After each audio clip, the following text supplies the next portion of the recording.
नमस्कार बच्चों, कैसे हैं आप सब? आशा करती हूँ आप सभी अच्छे होंगे, स्वस्थ होंगे, खुश होंगे और अपनी पढ़ाई भी अच्छे से कर रहे होंगे। जैसा कि आप सभी जानते हैं, मैं हूँ आपकी हिंदी की अध्यापिका और मैं स्वागत करती हूँ आप सभी का आईसीटी वर्चुअल क्लासरूम में। और आज हम यहाँ पर एकत्रित हुए हैं पढ़ने के लिए क्लास 6 की हिंदी। क्लास 6 की हिंदी में हम यहाँ पर पढ़ रहे हैं अपने हिंदी व्याकरण का टॉपिक विराम चिन्ह। तो आपने देखा कि हमने लास्ट सेशन में यहाँ पर विराम चिन्हों में से हमने 5 से 6 विराम चिन्ह यहाँ पर कंप्लीट कर लिए हैं, जिसमें से सबसे महत्वपूर्ण जो हमारे विराम चिन्ह हैं, जैसे पूर्ण विराम, अर्ध विराम, अल्प विराम, कोष्ठक चिन्ह, ये सारी चीजें, प्रश्न सूचक चिन्ह, ये सारी चीजें हमने पढ़ ली हैं। और घर के लिए मैंने आप लोगों को होमवर्क दिया था कि आप इन सभी को एक बार घर से अच्छे से पढ़ कर आएं। तो बाकी के जो विराम चिन्ह हैं उनको आगे कंटिन्यू करते हैं, उनको आगे पढ़ते हैं। तो बिल्कुल रेडी हो जाइए कॉपी पेन पेंसिल लेकर, क्योंकि ये सारी चीजें आपने नोट डाउन भी करनी होती हैं। व्याकरण में जो कुछ भी हम पढ़ते हैं उसमें आपको कुछ न कुछ चीजें जो है लिखनी भी होती है, केवल आपको यहाँ से पढ़ने से याद नहीं होता है। तो बिल्कुल रेडी हो जाइए, हम चलते हैं स्मार्ट बोर्ड की तरफ, शुरू करते हैं अपने आज का सेशन। सभी बच्चे ध्यान पूर्वक पढ़ेंगे, साथ ही समझने का प्रयास भी करेंगे। तो देखिए, ये है हमारा टॉपिक विराम चिन्ह, जिसमें हमने काफी सारी चीजें जो है पढ़ ली थी। जैसे आपने देखा कि हमने यहाँ पर सबसे पहले पूर्ण विराम, यानी कि विराम चिन्ह होता क्या है, ये हमने यहाँ पर आपको बताया था। विराम चिन्ह किसे कहते हैं? तो सबसे पहले मैंने यहाँ पर आपको बताया कि विराम का अर्थ होता है रुकना। और ये आप पहली बार नहीं, ये आप छोटी क्लासेस में भी पढ़ते आ रहे हैं, लेकिन क्योंकि यहाँ पर आप क्लास 6 में आ गए हैं, तो क्लास 6 में आते ही आपसे थोड़ा सा हम ये उम्मीद करते हैं कि आप बिल्कुल भी ऐसी कोई छोटी छोटी गलतियां ना करें जिससे कि आपको एक तरह से कहीं पर परेशानी हो। क्योंकि विराम चिन्ह जो है, देखिए क्या होता है विराम चिन्हों से। तो विराम का अर्थ जैसे मैंने बताया रुकना या ठहरना। तो वाक्य को लिखते अथवा बोलते समय, जब आप किसी भी वाक्य को लिखते हैं या बोलते हैं, तो उसमें आपको थोड़ा बहुत रुकना पड़ता है, जिससे कि क्या होती है, हमारी भाषा स्पष्ट हो जाती है, अर्थवान हो जाती है और भावपूर्ण हो जाती है। यानी कि जो असल में जो आप कहना चाहते हैं वो भाव जो है स्पष्ट हो जाता है लिखित भाषा में। ठीक है, अब देखिए यहाँ पर हमने कहा लिखित भाषा में। लिखित भाषा में जो ये ठहराव है, क्योंकि बोलने में तो पता नहीं चलता है लेकिन लिखते वक्त पता चलता है। तो लिखित भाषा में इस ठहराव को दिखाने के लिए, ठीक है, बोलते वक्त तो आप इनको दिखाएंगे नहीं, शो नहीं करेंगे, लेकिन लिखते वक्त ये आपको शो करने पड़ेंगे, ये आपको दिखाने पड़ेंगे। इस ठहराव को आपको दिखाना पड़ेगा, तभी आपको पता चलेगा कि आपको यहाँ पर रुकना है। ठीक है, इस ठहराव को दिखाने के लिए कुछ विशेष प्रकार के चिन्हों का प्रयोग किया जाता है, जिन्हें विराम चिन्ह कहा जाता है। ठीक है, ये हमने एक परिभाषा इतनी यहाँ पर इसकी पढ़ी थी। उसके बाद दूसरी पढ़ी थी कि भावों और विचारों को स्पष्ट करने के लिए, क्योंकि जैसे मैंने आपको बताया कि अगर आप विराम चिन्ह का प्रयोग सही तरीके से नहीं करते हैं तो क्या होता है कि आपका जो मेन भाव है, जो आपके विचार हैं, जो आप रखना चाहते हो विचारों को, वो आपके क्लियर नहीं हो पाएंगे। ठीक है, तो भावों और विचारों को स्पष्ट करने के लिए जिन चिन्हों का प्रयोग वाक्य के बीच में या अंत में किया जाता है उन्हें विराम चिन्ह कहते हैं। तो ये दो परिभाषाएं यहाँ पर हमने निकाली थी और उसके बाद देखिए हमने एक एक करके यहाँ पर सभी विराम चिन्हों के बारे में पढ़ा था, जिसमें हमने सबसे पहले पढ़ा था पूर्ण विराम के बारे में, जहां पर हमने सबसे पहले जाना था पूर्ण विराम के बारे में। और पूर्ण विराम कब लगाया जाता है ये भी हमने यहाँ पर आपको बताया था। तो हमने कहा पूर्ण विराम चिन्ह जो है उसको हम प्रश्नवाचक और विस्मय सूचक वाक्यों को छोड़कर, ठीक है, विस्मय सूचक और प्रश्नवाचक इनको छोड़कर हम अन्य सभी वाक्यों के अंत में इसको करते हैं। यानी कि वाक्य जब कंप्लीट हो जाता है, पूरा हो जाता है, तब हम उसका प्रयोग करते हैं। ठीक है, तो ये देख सकते हैं आप, यहाँ पर हमने पूर्ण विराम का चिन्ह आपको लगाकर दिखाया है। उसके बाद हमने यहाँ पर दूसरा जो हमने पढ़ा था वो था हमारा अर्ध विराम। ठीक है, अर्ध यानी कि आधा। ठीक है, अर्ध क्या होता है? आधा। तो हमने यहाँ पर अर्ध विराम के लिए आपको बताया कि जहां पूर्ण विराम की अपेक्षा हमें थोड़ा सा कम देरी के लिए रुकना पड़े, वहां पर अर्ध विराम का प्रयोग किया जाता है। और उदाहरण के तौर पर देखिए हमने यहाँ पर आपको बताया था कि किस तरह से हम अर्ध विराम का प्रयोग करते हैं, कब हम अर्ध विराम का प्रयोग करते हैं। ठीक है, जैसे हमने कहा फलों में आम को सर्वश्रेष्ठ फल माना गया है, किंतु श्रीनगर में और ही किस्म के फल विशेष रूप से पैदा होते हैं। इसी तरह से अगर मैं यहां पर कहूं, मैं आपका पैसा चुका दूंगा, मैं आपका पैसा चुका दूंगा। ठीक है, निश्चिंत रहिए, यानी कि यहां पर आपको रुकना है, लेकिन पूरी तरह से नहीं रुकना है, आपको पूर्ण विराम से थोड़ा सा कम देर के लिए आपको यहाँ पर रुकना है। जैसे पूर्ण विराम में तो हम पूरी तरह से वाक्य पर रुक जाते हैं, जैसे हमने कहा निश्चिंत रहिए, खत्म हो गया वाक्य। ठीक है, लेकिन उसके बाद जो आपका अर्ध विराम है वो आधे में आपका रुक जाता है। ठीक है, तो ये हमने यहाँ पर क्लियर किया था, और इसके मैंने आपको काफी सारे एग्जाम्पल पहले भी यहाँ पर बताए थे।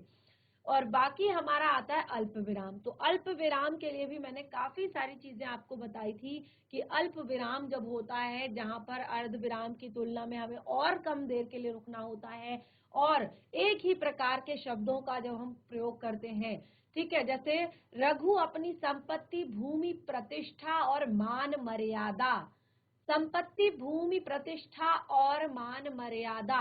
अब देखिए यहाँ पर संपत्ति, भूमि, प्रतिष्ठा तीनों एक जैसी चीजें हैं, और फिर उसके बाद हमने कहा उसके एंड में, यानी कि उसके लास्ट में हम और शब्द का प्रयोग करते हैं। क्या बताया हमने कि उसके लास्ट में फिर हम और शब्द का प्रयोग करते हैं, तो हमने कहा और मान मर्यादा। ठीक है, और मान मर्यादा सब खो बैठा।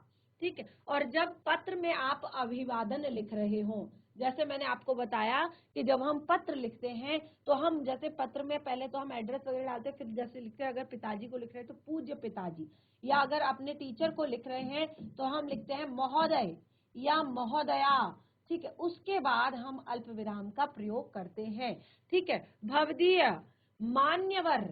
ठीक है, जो आपने देखा होगा जो कार्ड आपके पास आता है तो वहां पर जो मान्यवर लिखा रहता है तो उसमें भी इस तरह का आपका चिन्ह लगाया जाता है। तो ये है आपका अल्प विराम का चिन्ह। ठीक है, लास्ट सेशन में भी डिस्कस किया था, लेकिन बच्चे कई बार जो है अलग अलग क्लास में नहीं होते हैं।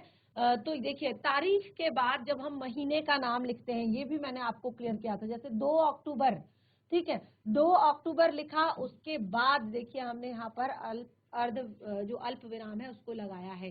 ठीक है, उसके बाद एक ही शब्द या वाक्य की पुनरावृत्ति के लिए, जब आप एक ही शब्द या वाक्यांश की पुनरावृत्ति करते हैं, एक जैसे शब्द या एक जैसे वाक्यांश की पुनरावृत्ति करते हैं, जैसे भागो भागो आग लग गई, तो आपने ये वाला भागो भागो नहीं लिखना है, ऐसे नहीं लिखना है, आपने यहाँ पर क्या करना है, आपने अल्प विराम का प्रयोग करना है। देख सकते हैं आप, भागो भागो आग लग गई। ठीक है, और एक तो जो मैंने आपको बताया था वो आपने देखा होगा कि किस तरह से मैंने आपको बताया कि अगर आप एक ही जैसी चीजों के नाम लिखेंगे तो आप क्या लिखेंगे, वहां पर क्या करेंगे, वहां पर आप कहेंगे कि बीच बीच में, जैसे आपने कहा सेब, केला, अनार, संतरा, ठीक है, ये सारे क्या है, फ्रूट्स हैं, फल हैं, तो उनको ना उनके नाम लिखते वक्त भी आप इस तरह का अल्प विराम लगाएंगे।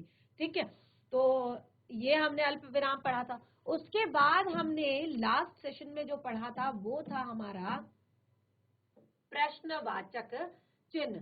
ठीक है, तो प्रश्नवाचक चिन्ह हमने पढ़ा था अपने लास्ट सेशन में, ये सारी चीजें हमने उससे पहले पढ़ी थी, और लास्ट सेशन में हमने पढ़ा था बाकी के तीनों को, जिसमें हमने पढ़ा प्रश्नवाचक। तो हमने कहा हिंदी भाषा में प्रश्नवाचक वाक्यों के अंत में इस चिन्ह का प्रयोग किया जाता है, या आप इसको कह सकते हैं प्रश्न सूचक चिन्ह।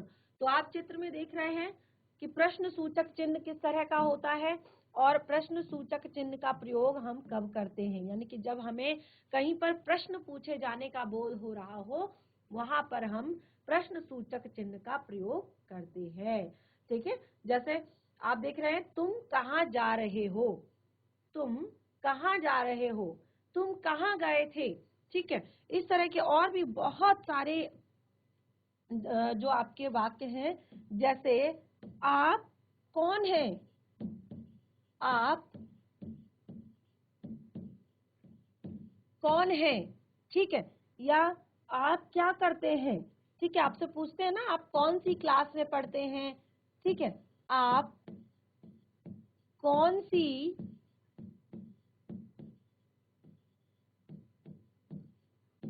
क्लास में पढ़ते हो, ठीक है। तो इस तरह से जब हम यहाँ पर क्या करते हैं, प्रश्न सूचक चिन्ह का प्रयोग करते हैं, हम जहाँ पर हमें प्रश्न पूछे जाने का बोध होता है, ठीक है। तो ये हमने लास्ट सेशन में पढ़ लिया था। अब देखिए जो जो हमने लास्ट सेशन में पढ़ा उसको हम रिवाइज यहाँ पर कर रहे हैं। उसके बाद हमने यहाँ पर लास्ट जो पढ़ा था, एक पढ़ा था हमने कोष्ठक चिन्ह, और उसके बाद दूसरा जो हम पढ़ रहे थे वो था हमारा विस्मय सूचक चिन्ह। तो देखिए हमने लास्ट सेशन में यहाँ पर जो पढ़ा था वो हमने पढ़ा था प्रश्न सूचक, और उसके बाद हमने पढ़ा था कोष्ठक, और उसके बाद हमने पढ़ा था अवतरण, और फिर हम यहाँ पर पढ़ रहे थे विस्मय सूचक चिन्ह। तो विस्मय सूचक चिन्ह में मैंने आप लोगों को लास्ट सेशन में होमवर्क भी दिया था कि आप क्या करेंगे कि कुछ इस तरह के विस्मय बोधक शब्दों को का प्रयोग करके आप क्या करेंगे, वाक्य बनाकर लाएंगे। तो सबसे पहले मैंने यहाँ पर बताया था कि वाक्य में हर्ष, विस्मय, घृणा, करुणा, भय, शोक आदि भावों का बोध कराने के लिए, यानी कि जब हमें हर्ष का बोध होता है, घृणा का बोध होता है, करुणा का बोध होता है, भय का बोध होता है, शोक का बोध होता है, तो वहां पर हमारा विस्मय सूचक चिन्ह जो है लगाया जाता है। और कब लगाया जाता है विस्मय सूचक चिन्ह? विस्मय सूचक चिन्ह जो है हमारा वाक्य के आगे लगाया जाता है। इन चिन्हों का प्रयोग हम क्या करते हैं, शुरुआत में करते हैं। और देखिए मैंने यहाँ पर आपको एक चीज बताई थी कि जो पूर्ण विराम होता है इसका प्रयोग हम विस्मय सूचक चिन्ह में नहीं करते हैं। अब देखिए जब हमारा वाक्य जो है एंड हो रहा है, यानी कि वाक्य अगर खत्म हो रहा है, तब हम इस पूर्ण विराम का प्रयोग कर सकते हैं। लेकिन यहाँ पर वाक्य आपका किसी भी तरह का हो सकता है, ठीक है। यहाँ पर आपका वाक्य जो है प्रश्न सूचक भी हो सकता है, ठीक है। जैसे हम कहेंगे अरे तुम यहाँ कैसे, ठीक है। अगर हम यहाँ पर कहेंगे अरे, ठीक है, तुम यहाँ कैसे, तुम यहाँ कैसे, ठीक है। तो अगर आप ऐसे यहाँ पर देखेंगे, इस तरह का आप देखेंगे, तो यहाँ पर आप क्या करेंगे, प्रश्न सूचक चिन्ह लगाएंगे। तो इसीलिए हमने यहाँ पर आपको बताया था कि विस्मय सूचक चिन्ह में जरूरी नहीं कि आपके एंड में हमेशा पूर्ण विराम ही हो, ठीक है। तो ये आपने यहाँ पर जो चीजें पढ़ी लास्ट सेशन में उनको हमने रिवाइज किया, और इसमें मैंने आपको होमवर्क दिया था। और इससे पहले देखिए हमने यहाँ पर क्या क्या पढ़ा था, यहाँ पर हमने अवतरण चिन्ह भी पढ़ा था। और अवतरण चिन्ह या उदाहरण चिन्ह जो है, तो हमने कहा किसी महापुरुष द्वारा कही गई बात को उदाहरण या स्पष्ट करने के लिए, या वाक्य के किसी खास शब्द पर जोर देने के लिए हम अवतरण चिन्ह का प्रयोग करते हैं। जैसे कि क्या यहाँ पर बताया मैंने, अवतरण चिन्ह में आपको क्या बताया, इसमें जैसे मैंने आपको बताया कि अगर मैं कहूं स्वराज्य हमारा जन्म सिद्ध अधिकार है, स्वराज्य हमारा जन्म सिद्ध अधिकार है, तो उसको हम क्या करेंगे, इस तरह से अवतरण चिन्ह से हम पहले उसको बंद करेंगे, ब्रैकेट बंद करेंगे, ठीक है। उसके बाद हम लिखेंगे कि किसने ये कहा है, तो किसने कहा है, लोकमान्य तिलक जी द्वारा, ठीक है। फिर हम सुभाष चंद्र बोस ने कहा तुम मुझे खून दो मैं तुम्हें आजादी दूंगा। तो हमने कहा किसी भी बात को कोट करने के लिए, यानी कि किसी भी बात को, किसी के बात को जोर देने के लिए, किसी बात को स्पष्ट करने के लिए हम क्या करते हैं, अवतरण चिन्ह का प्रयोग करते हैं। और हमने यहाँ पर कोष्ठक चिन्ह के विषय में भी पढ़ा था। तो कोष्ठक चिन्ह जैसे मैंने आपको बताया कि ये है हमारा कोष्ठक चिन्ह, देख सकते हैं आप, इस तरह का कोष्ठक चिन्ह होता है। और क्या होता है, वाक्य में किसी भी शब्द के अर्थ को स्पष्ट करने के लिए कोष्ठक चिन्ह का प्रयोग किया जाता है। यानी कि वाक्य में अगर हमें किसी शब्द का अर्थ स्पष्ट करना हो, जैसे दशहरे के अवसर पर दशानन का वध किया जाता है। दशहरे के अवसर पर दशानन का वध किया जाता है। ठीक है, तो दशानन यानी कि क्या बताया हमने, दशानन का अर्थ है रावण। ठीक है, सतत, सतत अध्ययन करने से, यहाँ पर अगर मैं एक और एग्जांपल आपको दूं, देखिए लास्ट सेशन में जो हमने पढ़ा था उसके आगे आप इसको लिख सकते हैं सतत, इसको लिखेंगे लगातार। सतत का अर्थ होता है लगातार। लगातार अध्ययन करने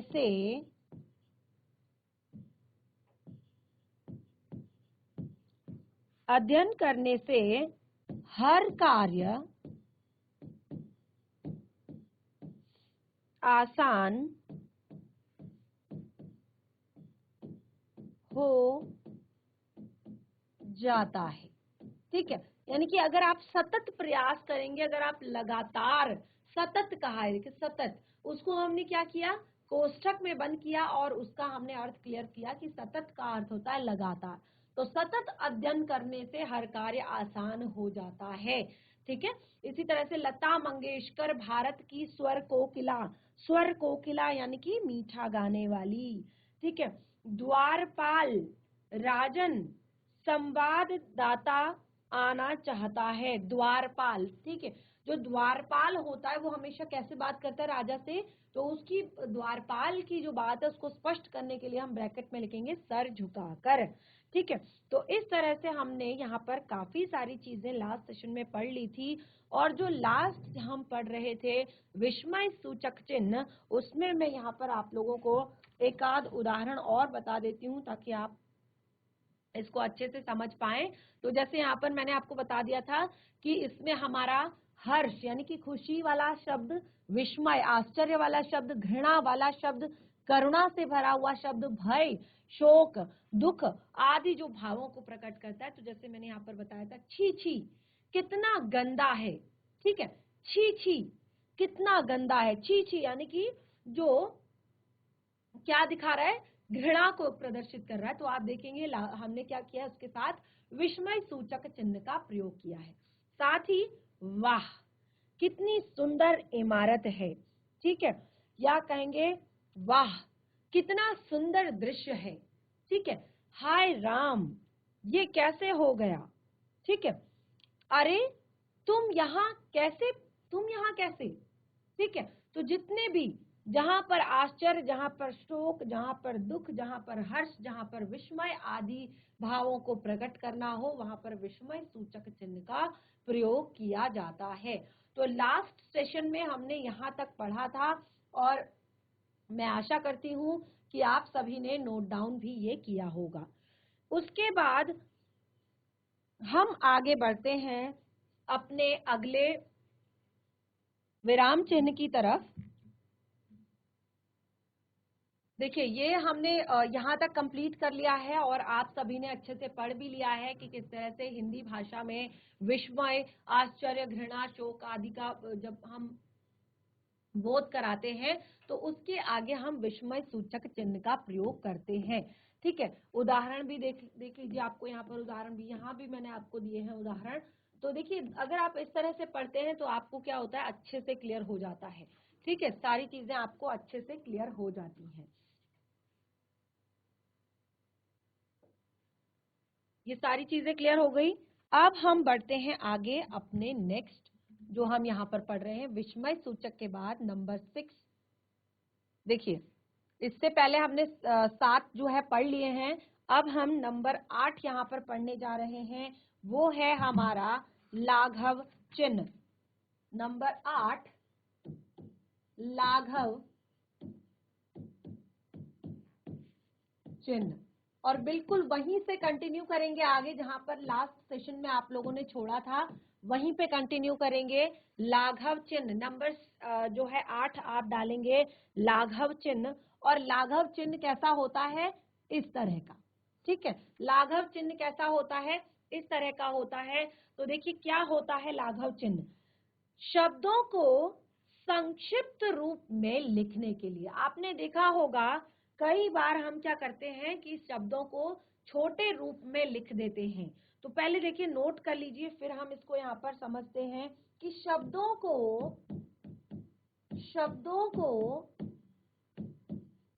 संक्षिप्त। अब संक्षिप्त का क्या अर्थ होता है? संक्षिप्त का अर्थ होता है छोटा रूप। क्या होता है संक्षिप्त का अर्थ? छोटा रूप। शब्दों को संक्षिप्त रूप में लिखने के लिए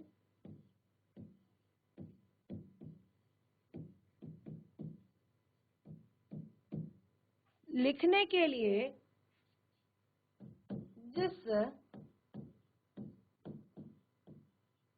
चिन्ह का प्रयोग किया जाता है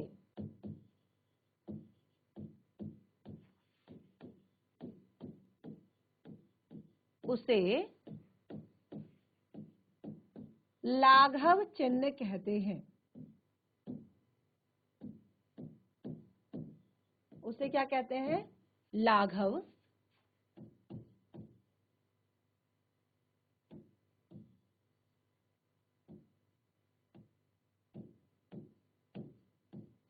उसे लाघव चिन्ह कहते हैं। अब देखिए हमने क्या कहा, जब हम शब्दों को छोटे रूप में यानी कि संक्षिप्त रूप में अगर हमें लिखना है, तो जैसे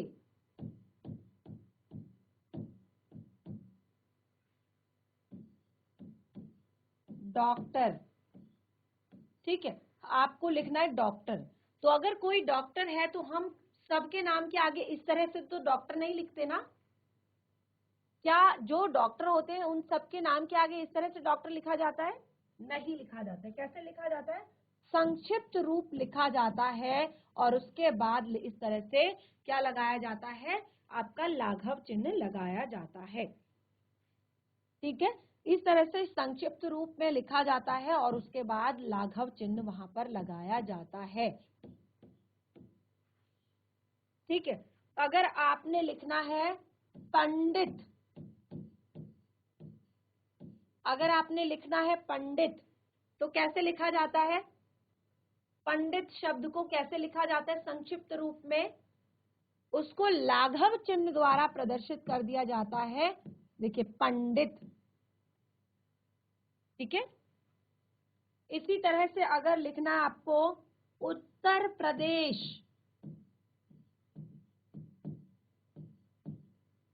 उत्तर प्रदेश, कैसे लिखेंगे इसको? इसमें हम लाघव चिन्ह का प्रयोग करेंगे और हम इसको ऐसे लिखेंगे, उत्तर प्रदेश। आपने देखा होगा ना लिखा हुआ, देखा है ना कई जगह पर। और इसी तरह से अगर आप देखेंगे कि आपकी बुक में लिखा होता है कृपया पृष्ठ उलटिए। ठीक है, कोई आपके एग्जाम के जो पेपर होते हैं उन पे भी लिखा रहता है, तो उसको कैसे लिखा जाता है? शॉर्ट में। अब इतना बड़ा बड़ा तो बार बार नहीं लिखेंगे, इस तरह से लिखा जाता है। ठीक है, समझ आया? और अगर कहीं पर बताना है ईस्वी, आपने देखा होगा इस तरह से लिखा रहता है ईस्वी, और उसको कैसे लिखते हैं? शॉर्ट में, इस तरह से। तो ये जो है हमारा लाघव चिन्ह है। ये क्या है? लाघव चिन्ह है, यानी कि ये बताता है कि यहाँ पर जो हमारे शब्द हैं उनको संक्षिप्त करके लिखा गया है, यानी कि छोटे रूप में लिखा गया है। समझ आ रहा है? समझ आ रहा है सभी को? हैंड रेज करेंगे, समझ आ रहा है कि यस। तो कहीं पे भी आपको लगता है कि आपको समझ नहीं आ रहा है या ये चीज आपने नहीं पढ़ी है, तो आप उसको पूछ सकते हैं कि मैम समझ में नहीं आ रहा है या ये चीज हमने नहीं पढ़ा है, इसको अच्छे से बता दीजिए और अच्छे से बता दीजिए। ठीक है, तो लाघव चिन्ह हमने यहाँ पर आज क्लियर किया नंबर 8, जिसमें मैंने आपको बताया कि शब्दों को ये संक्षिप्त रूप में लिखने की एक प्रक्रिया है, यानी कि यहाँ पर शब्दों को छोटे रूप में लिखा जाता है, संक्षिप्त करके लिखा जाता है। इसके बाद अभी हमारे काफी सारे जो चिन्ह हैं वो शेष हैं, जैसे हमने यहाँ पर अभी हंस पद चिन्ह के बारे में पढ़ना है, योजक चिन्ह के बारे में पढ़ना है, निर्देशक चिन्ह के बारे में पढ़ना है। तो ये सारे चिन्ह जो हैं काफी ज्यादा महत्वपूर्ण होते हैं, जैसे कि मैंने आपको बताया अब आप क्लास 6 में हैं, तो क्लास 6 में आपके लिए ये सारे के सारे जो चिन्ह हैं ये आपको समझने बहुत ज्यादा जरूरी हैं।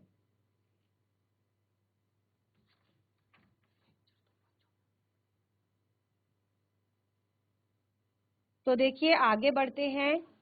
ये आप लोगों ने नोट कर लिया, ये नोट कर लिया आप लोगों ने?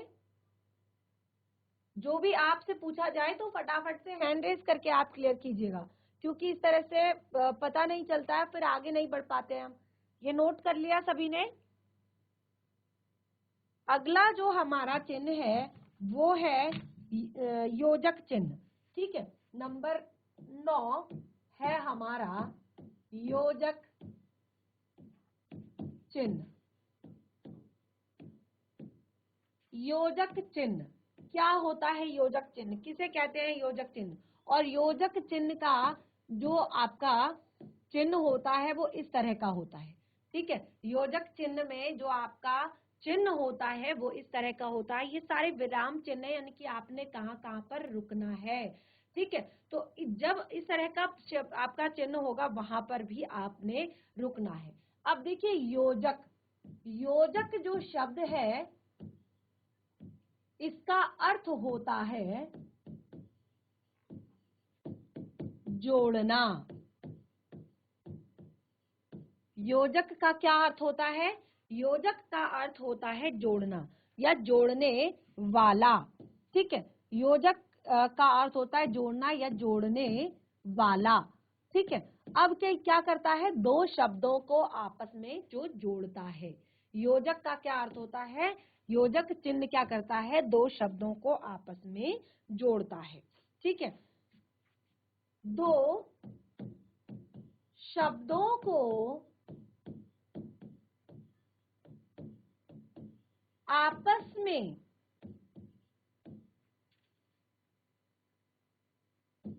जोड़ने के लिए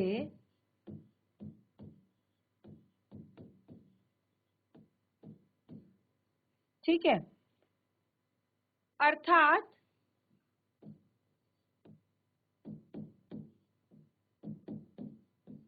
समासिक पदों। ठीक है, अब यहाँ पर क्या लिखा हुआ है? समासिक पदों। ये समासिक पद क्या होते हैं? आप सभी ने कभी समास पढ़े हैं? देखिए यहाँ पर एक शब्द आया कि दो शब्दों को आपस में जोड़ने के लिए अर्थात सामासिक पदों को। सामासिक पद क्या होते हैं? ठीक है, सामासिक पदों को या युग्मों को कह सकते हैं। युग्म यानी कि जोड़ा। ठीक है, युग्मों को, युग्म शब्दों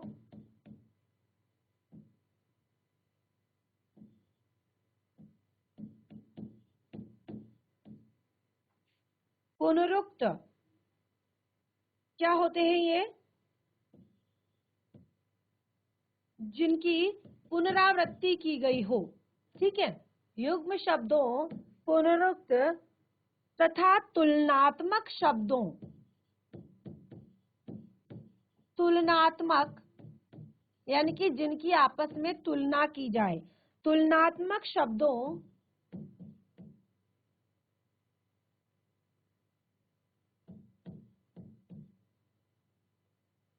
के बीच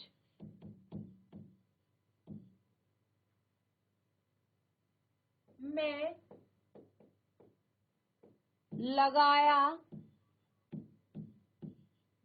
जाने वाला चिन्ह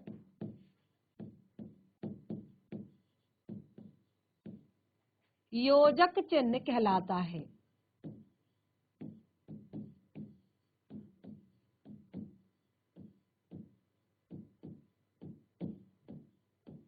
ठीक है, जब आप दो सामासिक पदों या युग्मों या पुनरुक्त जो होते हैं, यानी कि जिनकी एक से अधिक बार जो है आवृत्ति की जाती है, और या तुलनात्मक शब्द जो होते हैं उनके बीच में लगाए जाने वाला चिन्ह जो है योजक चिन्ह कहलाता है।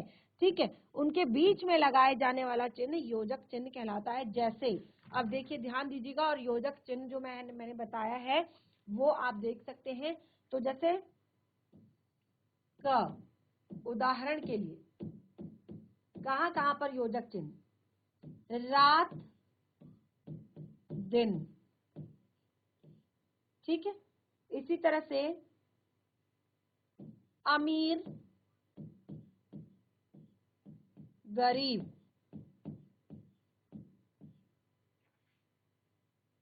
अब सेम चीजें देखिए, खाते, खाते,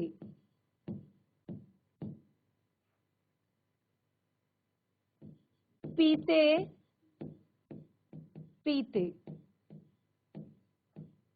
इसी तरह से रोते,